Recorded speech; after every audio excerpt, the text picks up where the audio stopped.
اس آیت سے ہمیں پتہ چلتا ہے کہ اللہ رب العزت یہ فرماتے ہیں کہ اگر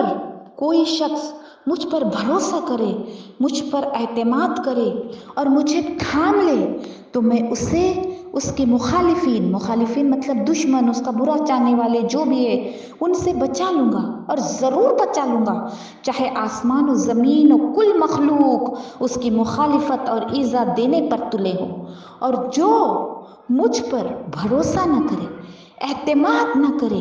میری پناہ میں نہ آئے تو میں اسے مان و امان سے چلتا پھرتا، مطلب عزت کے ساتھ ہونے کے باوجود، پوری کائنات اس کے ساتھ ہونے کے باوجود اگر وہ مجھ پہ بھروسہ نہیں کرتا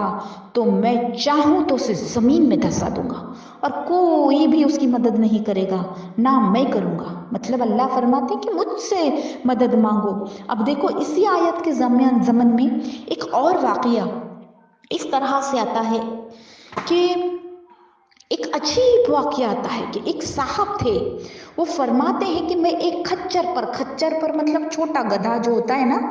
چھوٹا سا ڈونکی، اسے کھچر کہتے ہیں، ایک کھچر پر لوگوں کو دمشق سے زیدانی، یہ دونوں شہر کے نام ہیں، یہ ایک شہر سے دوسرے شہر لے جایا کرتے تھے، مطلب کرائے پر کھچر دیتے اور خود بھی ساتھ چلتے اور لے جایا کرتے تھے،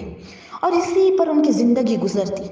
ایک مرتبہ ایک شخص نے ان سے کھچر لیا کرائے پر، وہ شخص فرماتے ہیں کہ اس نے مجھ سے کرائے پر کھچر مانگا، میں نے اسے سوار کیا کھچر پر اور چلا، اور وہ چلنے لگے تو ایک جگہ جہاں دو راستے تھے، مطلب آتے ہیں نا کہ ٹو وے ہوتے ہیں، دو راستے ہوتے ہیں، جب وہاں پہنچے تو اس نے کہا اس راستے سے چلو، مطلب جو کرایہ دار تھا جس نے کھچر مانگا تھا وہ کہنے لگا کہ اس راستے